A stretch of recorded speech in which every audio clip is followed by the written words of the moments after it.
finished the topic about the self-introduction and CV and so on, and we started this topic, which is a guideline for report writing. It's a general summary, and then later on we will look at specific topics from the report. Okay, so and this is taken from the a textbook which I have uploaded on the blackboard, and it is called as the IET manual.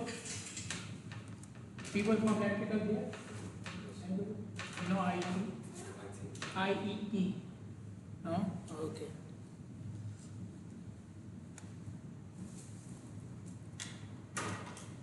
Okay, so some points about a good report. The most important one is you don't have to judge a good report, you see it and you know it's good. Okay? And it should be precise, the title should be precise, and the heading should also be precise. There should be diagrams, and the report should have a logical format. Then we have these 10 rules for a good report. Can you identify the most important rule here? It's very easy. Which rule is the most important one here?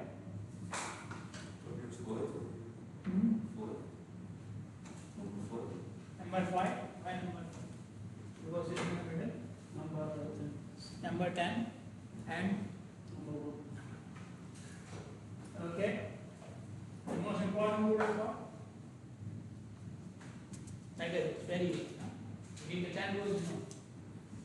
The most important rule is look from the perspective of the reader. Okay. Then the report should be precise, it should be organized, it should have accurate references. We'll talk about references in detail later on. The writing should be accurate, diagram should be labeled, make sure you have a summary or an abstract. Okay. Check for inconsistency. Consistency can include that you are using different speech formats. Okay. For example, you are using I somewhere, and then somewhere else you are using we. Okay. Somewhere you are using present tense, somewhere you are using past tense or future tense. These are the inconsistencies you have to keep in mind. Consider the design as well as the content, what you are writing and how you are writing. Both things should be considered. Okay. These are the important questions you have to ask yourself. Who is your reader? What do you want to tell the reader? What is the requirement of the reader from the report? What he will get from your report, and what you want from the reader in the end. Okay, so all these questions are important. Okay, so your aim is to inform the reader and to upgrade his level. So this is something he already knows, and you want him to upgrade to the next level. Okay. And you have to keep in mind how formal should be the report. Okay. And I gave an example. Maybe you are writing the report for someone who is above you. Okay, your superior, your boss or something, or someone who is junior to you. Okay, a new trainee, an intern, a friend. Okay, so the language of the report will change according to that. Okay, so this is what we call as formality, and we use appendix for what? Why do we have appendix? Anybody? Things that are less important. Anything else? What's written here? What are they saying? Appendix are for what? Multiple readers, okay? Especially readers from different backgrounds. Readers from different backgrounds, you cannot mix everything in the report. It will become a mess. Okay, so you separate the information which is for a specific reader in the appendix. For example, you have financial information which is for a specific reader. Rest of the readers are engineers. So you make the report for engineering readers, and for the financial readers, you can put the information in the appendix. Okay, there were some examples related to the formality. Okay, so this is someone who is an expert, and this is someone who is responding to the expert. So there is a change in the language. Okay, so there is this one, and there is an email, couple of emails.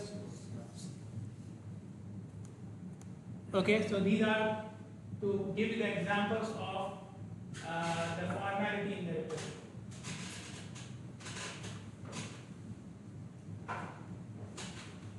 Okay, so material which you have in the report can be important meaning directly relevant to the objectives. It can be a borderline information which is useful for the readers, okay, or supporting the important material, and there is information which is useful or interesting to you but may not be relevant to the objectives. Okay, so you have to categorize the information into 3 categories, and then you see which one you should include in the report. Okay, don't write the entire report under one heading. Okay, try to break it into sections and subsections. It gives better organization to the report, and it also helps the reader to search for the information. Okay, if I have 100 pages without any heading, I'll be in trouble. I will not want to read this report. I don't know where to start or where to end. Okay, and which section is talking about what. Okay, so sections and subsections are important for the reader as well as for the information. They provide a sense of organization to the report, and they also help the reader to identify the information. These are some of the headings which you would normally find in the report. Okay, title page should always be there. Acknowledgements, what did we say acknowledgements are? Mentioning who? Your enemies, your buddies. Anybody? Very good. A big heart. Anybody?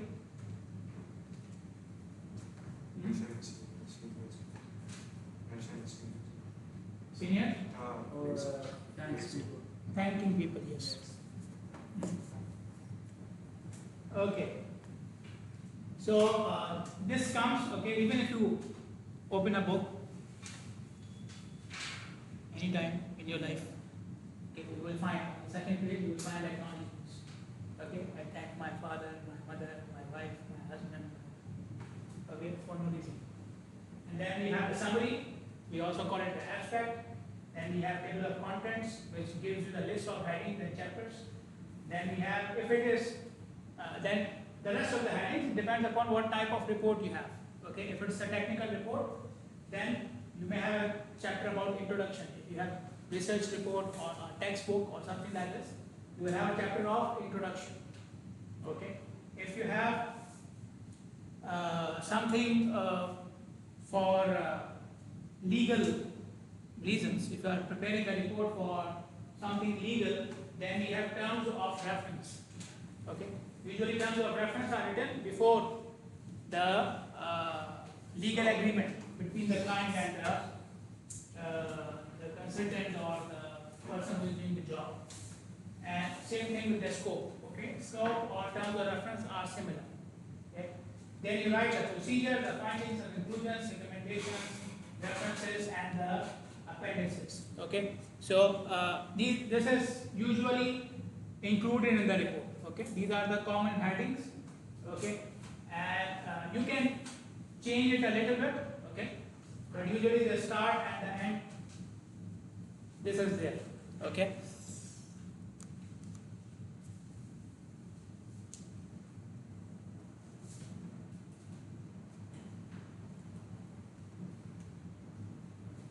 Okay, so with the headings and with the captions, okay, you have headings for the chapters, and you have headings for sections, subsections, okay, and you have then captions for tables and figures.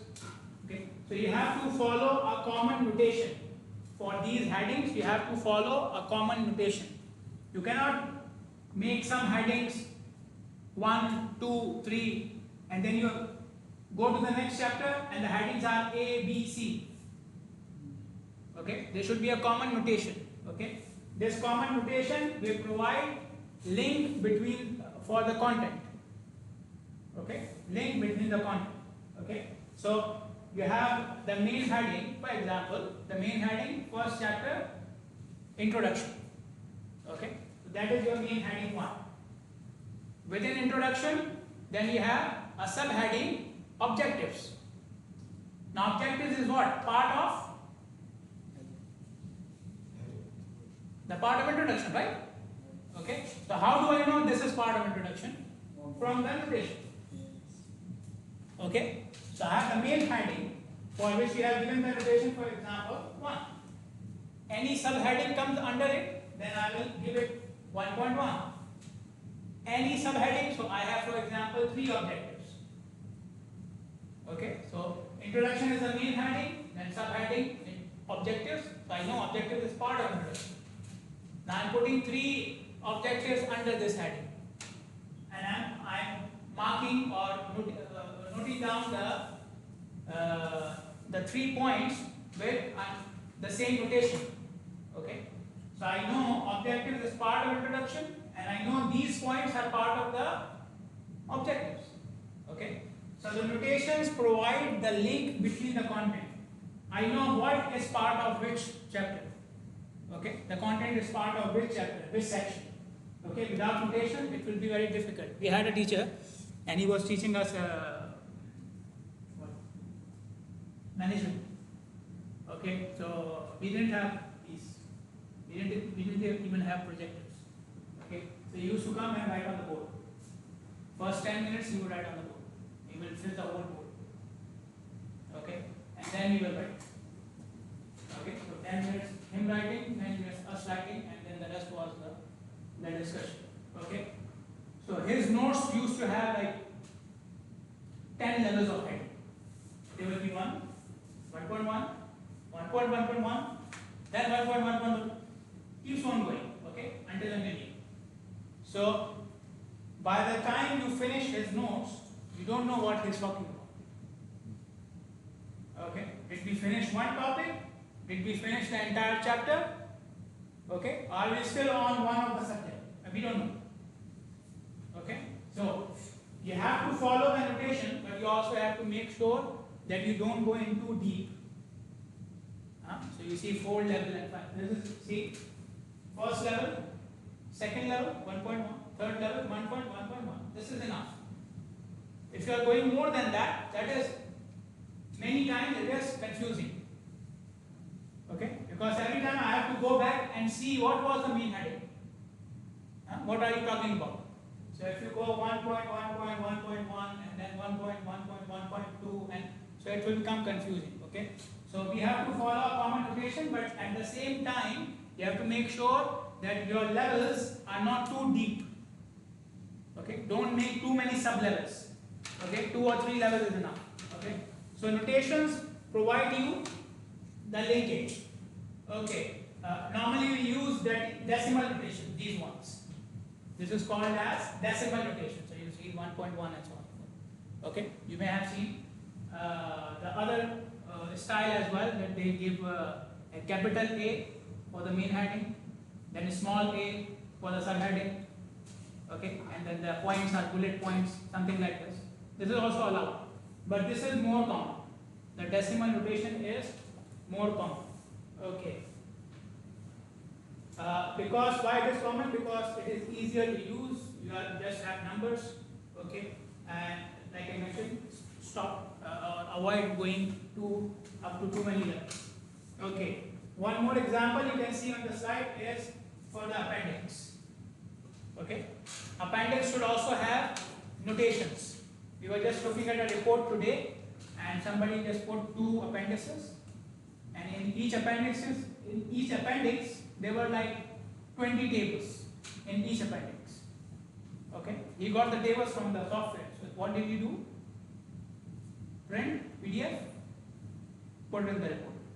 Okay, so those tables in the appendix have no notations. Appendix 1, 50 pages. What is it in those 50 pages? 20 tables. No notation. Okay, table number starts again. Table number 1, 2, 3. You go to the next appendix, it starts again. Table number 1, 2, 3. Okay, this is not the right way. Okay, you see, so you see there is a notation here.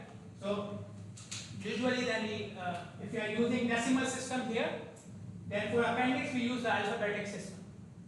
So appendix A, appendix B, appendix C, so that people know it is different from the chapters. Okay, so we try to use different notations for the chapters and sections, the main chapter and sections, and the appendices, so that people know when they are looking that this is appendix and this is the chapter. And then, for example, you have an appendix, and that appendix has 2 or 3 figures. So each figure should have a caption, right? So which notation you will use for the caption? You can use something like this. So what is B? B is the appendix number. Okay? And this is maybe table number 2.4 in the appendix, or figure number 2.4 in the appendix. Okay? So you have to write the complete notation, and you have to make sure that it is different from the others. Okay? So reader does not have any confusion. Okay. A well-written report is easier to read. Okay, like you don't have to keep a dictionary to see what it is saying. You read one line and then you open a dictionary. What was the meaning of this word and that word? Okay. Keeping in mind that your reader is someone who is interested in the report. Okay. You prepared the report for him. Keep in mind, we prepared the report for the reader. You have to see from the point of view of the reader. Okay, so if that reader is having problems reading the report, then your report is not good. Your English may be good, your grammar may be good, but it's not good enough for the reader. Okay, so make sure it's easier to read and it makes the meaning clear.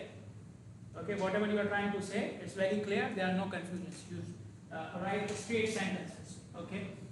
And builds the reader's confidence in what you are saying. Okay. For example, you are writing a report about a new chemical. Okay. You produce a new material, something like this. Okay. And you tested it. The results are good. Okay. And in the report you say this new material can produce higher strength, and it may be used for this and this application. Does it sound confident? No, right? Doesn't sound confident. Okay. Instead of that, if you write this new material has more strength than the traditional material and is recommended to be used for this application. It's more confident, right?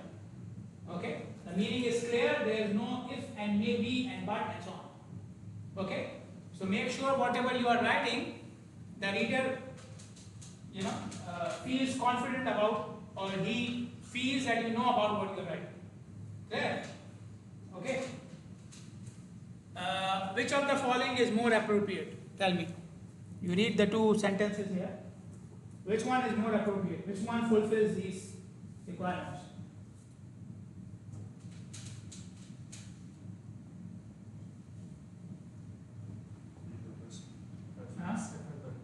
Second? First.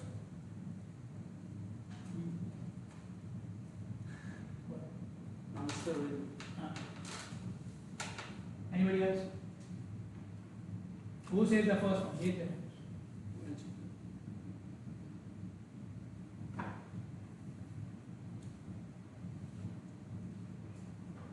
Let's start saying the second one, okay? Yeah, who didn't raise the hand for the first one? Means they are saying the second one, right? No? I don't understand.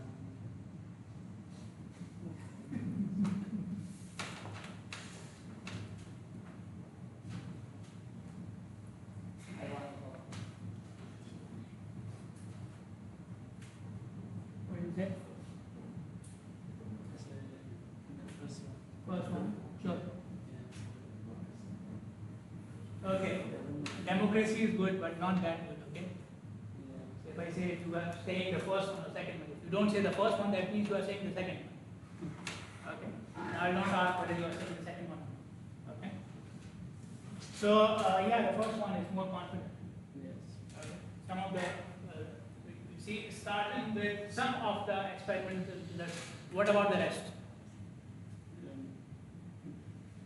Some of the results were good. What about the rest? What are you telling me? Okay. Some were good, some were bad. Obviously, some were good, some were bad. Yes. Like I said, some of you will get A, and the rest. Okay. If I say all of you will get an A, and obviously I'm lying. Okay. So the first problem is here. Okay. And the use of adds to the durability of pavement is very clear. It will increase the durability of the pavement. That's it. Okay. But this one show an increase in the properties of pavement, which could, it may or may not, right? The thing which I was saying about democracy, right? It could, or this is true for anything, right? I can, instead of, what is it? Which material is it? Geotextile, I can write anything here, right? Anything can add to the life or not, right? It's a, what I'm saying here, it's a matter of chance, right? It could, but it may not. Okay? You get my point? Got it? Okay? So this one says, yeah, it will add. Yes. It will add to the delivery. This one, wood. Okay. Instead of geotextile, if I write wood, same sentence will apply. Wood could add to the durability. It may not. Okay. Anybody without the experiment will say this, right? Even without performing the experiment, I can say this. Okay. This material could add to the life or not. Okay.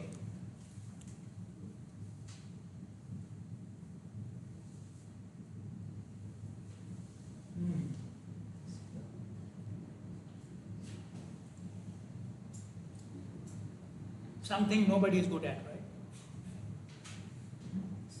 And everybody knows about it, right? Spellings. Nobody is good at, and everybody knows about it, right? Yes. So now they give us suggestions of phone and computers and so on. They know we are so bad, they are not even asking us to connect to the internet. Okay?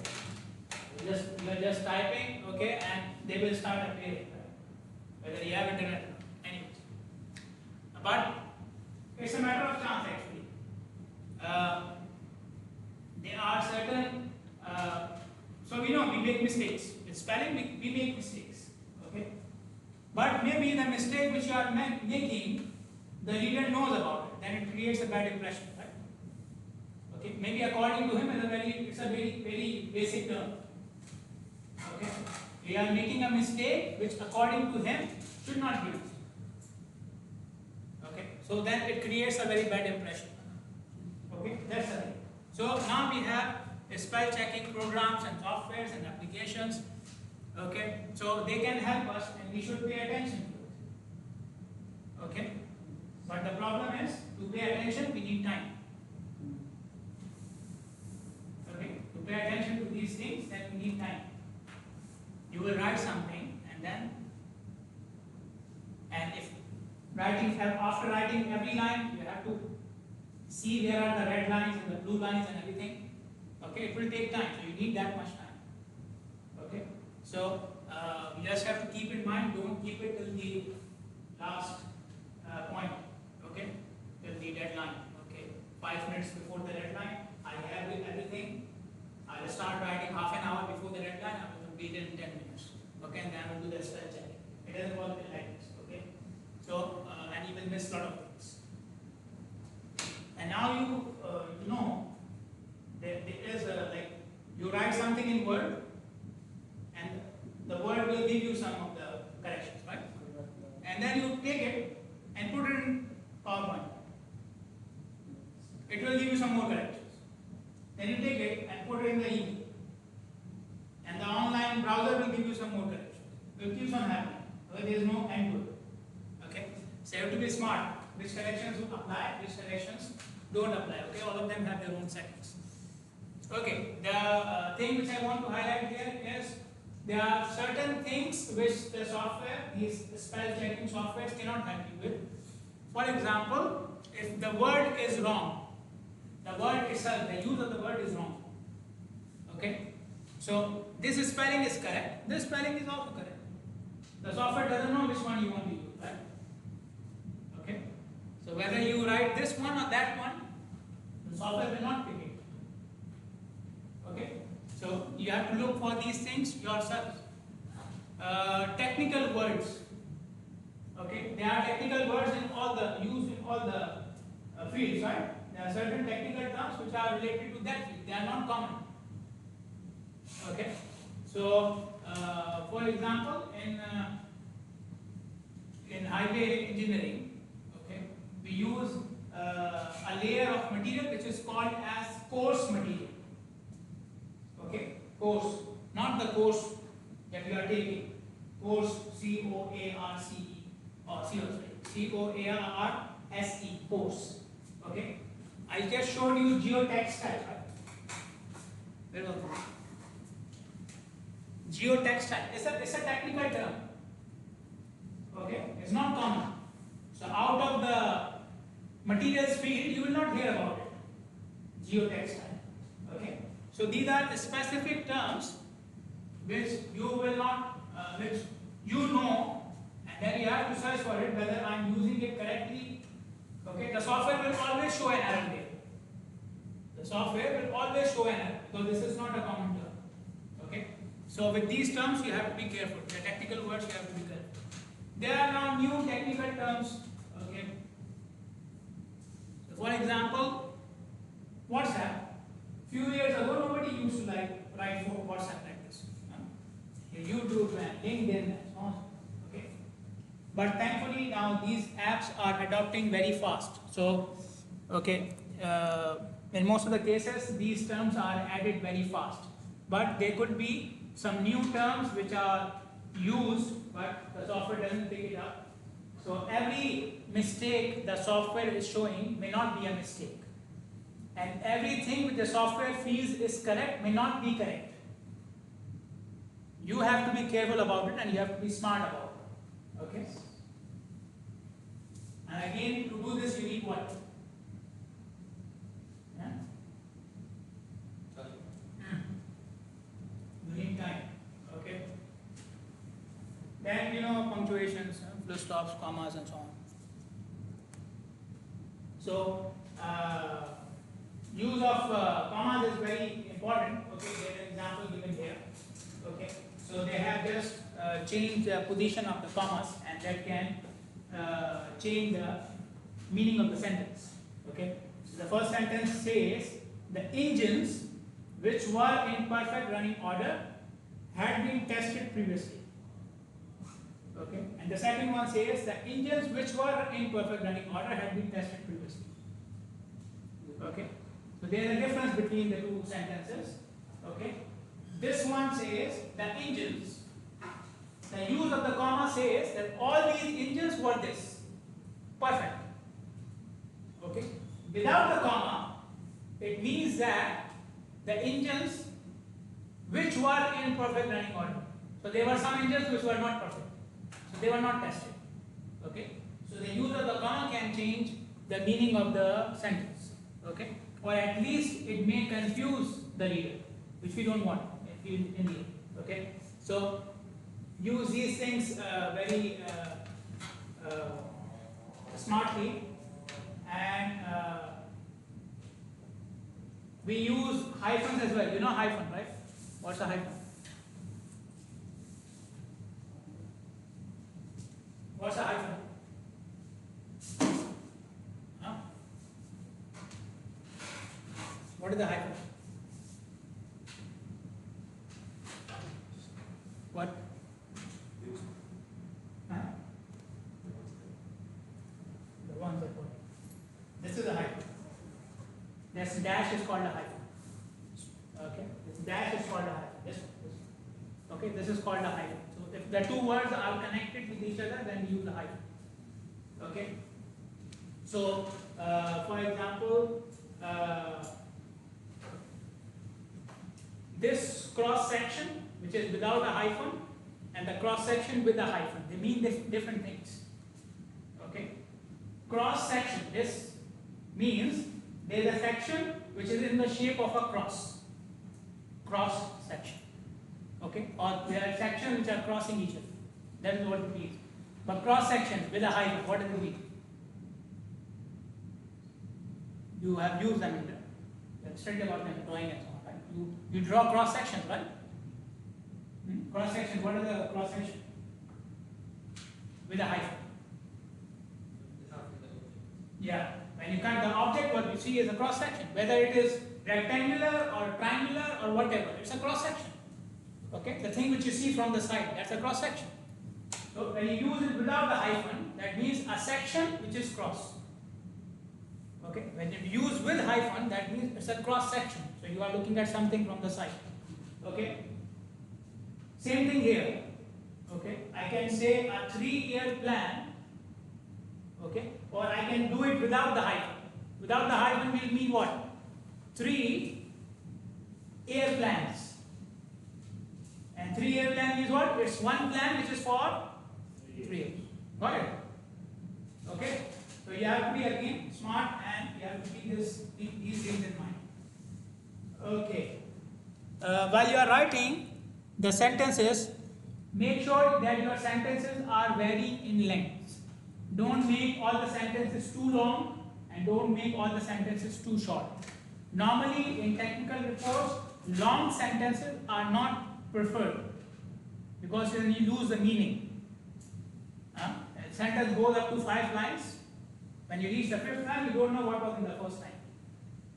Okay? Nowadays it happens very often, right? You guys just need an emoji, right? A smiley or something. One needs to read it. A symbol can do. Okay. Long technical information which mentions somewhere in the middle that maintenance cost can be reduced.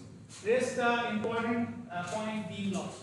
So when you're making long sentences, they may be good. There could be some important information which is lost. Okay. So short sentences are generally preferred. Okay. So you can see here, this one is a very long sentence. Okay. Traffic sensor installed with the signal made use of this. It says for sensing the queue, provided high flow by using this. Too much information. See? Okay. Am I talking about the technology? Am I talking about the model? Am I talking about timing? Okay. So if I break it into different parts, then it will be easier. So instead of this one long sentence, if I make it into 2 or 3 sentences, it is easier to convey the message. Okay. For example, this one. So now you see this sentence is broken into 2 parts now. Okay. So the first part is talking about the technology. The second part is talking about the effect on traffic. Okay. So the information is divided, so it becomes easier to use. Okay. I'm just trying to give you the sense here. You can later on read these sentences. Okay. They are all uploaded in the slides. Where information needs to be compared with other information, longer sentences can work better. If you are comparing between 2 things, obviously you have to talk about them in the same sentence. Okay. If I am comparing between what is the example here? So they are for different types of trips. Okay. So they are talking about traffic, which is my area. So we are talking about 2 different types of trips here. Okay. So obviously I have to talk about both of them in the same sentence. Okay. For example, if I say I teach 2 courses, I feel more comfortable with this course and less comfortable with this course. So I have to talk about both of them in the same sentence, right? Even when I am talking, I have to do this. So even in terms of writing, you have to make sure the comparison should be in the same sentence. So we use 2 materials, one of them has more strength than the other. I have to talk about both materials in the same sentence. Okay. So for comparative sentences, the longer sentences can work, otherwise they are not preferred.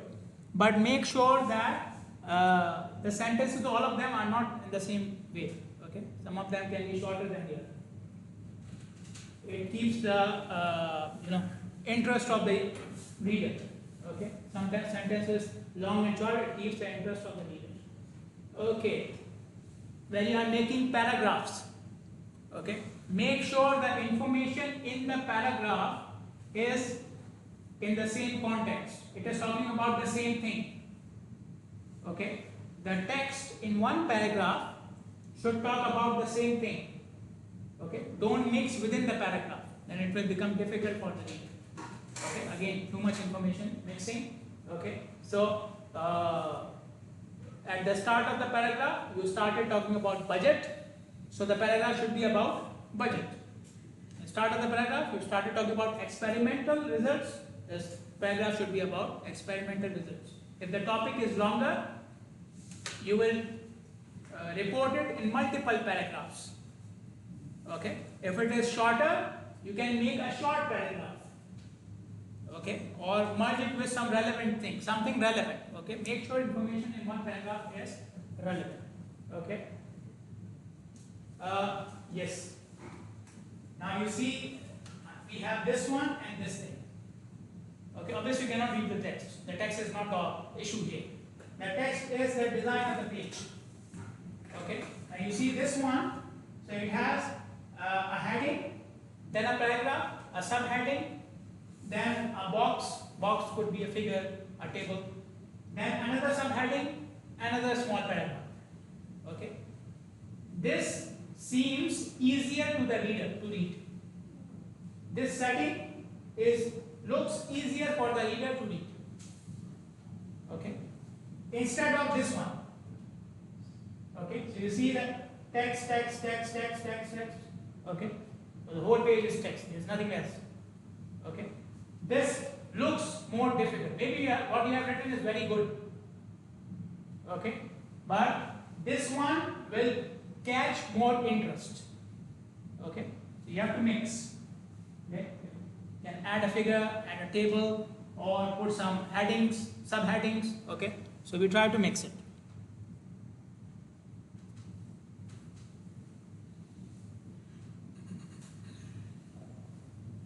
Okay. Then we have formality. I talked about it earlier as well. I showed a couple of examples about formality. Basically the language which you are using, the level of language which you are using. Okay. So try to use a language which you use in spoken English or spoken language. Okay, which is close to the spoken language. Try to use it as much as possible. Okay. So for example, if you generally we send this. Okay, I send this letter to you. I send you an email, right? So you use send. Okay, don't use dispatch for no reason. Okay. Similarly, we say finish. I finished this. I finished my report, and so on and so forth. Okay, it's easier, much understandable. Nothing, no problem. So why do I replace it with a more lengthy phrase, drawing to a conclusion or something like this? If you choose more complex language, the reader can be unnecessarily distracted by your language. So he will be trying to understand what you are saying instead of focusing on the information. Okay, the information in the report is not to educate the user. It's not a school book where you are supposed to learn new words. Okay, and we don't do it even at that time, right? So why do we do it in the technical report? Okay, so we are not educating the reader, we are providing him information. The information should go to the reader in the best way he can understand. Okay. Yeah, something which they have written here, but normally it is not adopted. It makes life easy. What they are saying makes life easy. For example, if you say, if you are using personal language, I did it, we did it, it makes life easy. Writing like this makes life easy. You start to write something with I or we or you, it makes life easy. It's easier to write. Okay? But normally I haven't seen it. It just in the book, that's why I have included it here. Okay? But normally the normal practice is we use impersonal style. Okay, so instead of saying that it was, for example, you see this is impersonal style. It was immediately apparent to the writer. Who is the writer? We are the writer. So we can, what is the personal style of saying this? Tell me. What is, how do I make it personal? Just impersonal, right? So we are the writers. And how do I say it? It was obvious to us or to me, okay? It was apparent to us or to me or whatever, right? This is personal style. So, using personal style is easier, but to be honest, I haven't seen it in technical reports, okay? You can go through some of the reports yourself to check it. Okay. Okay, table of contents should have the main headings and the subheadings, all of them. Okay, and if you provide them, all of them in with the page numbers, then it becomes easier for the reader to go back and forth in your report. Okay, yeah. Then he may be interested in a particular subsection or a section of the chapter or in a particular chapter. So if everything is there, then he can go to it very easily. The most common mistake is that people write the main headings but don't write the subheadings.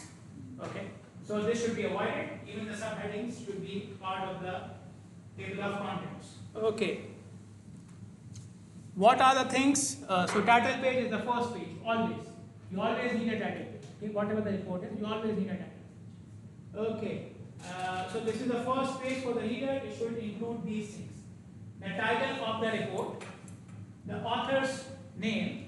Okay, if it is one or many, write all the names. Okay, report reference number. If your organization is following some referencing system, some numbering system for the reports, they follow it. Okay, organizations follow. They number each document, even if it is a letter, not a report. Even if it is just a one letter, one page letter, they number it. Okay, so the reference numbering should be there. The date should be there. Obviously, your report can be used. Later on, somebody may say, see, these are the results. And those results were 10 years ago. So date should be there.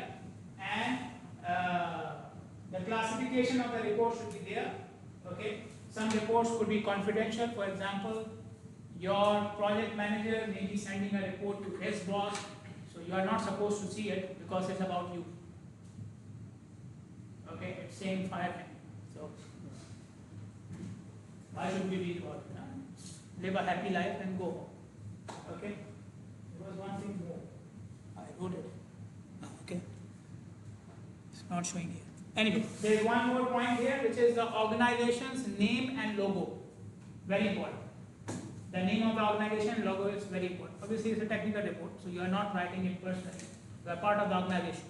So, the organization information should be there. You can add it in the notes. Okay.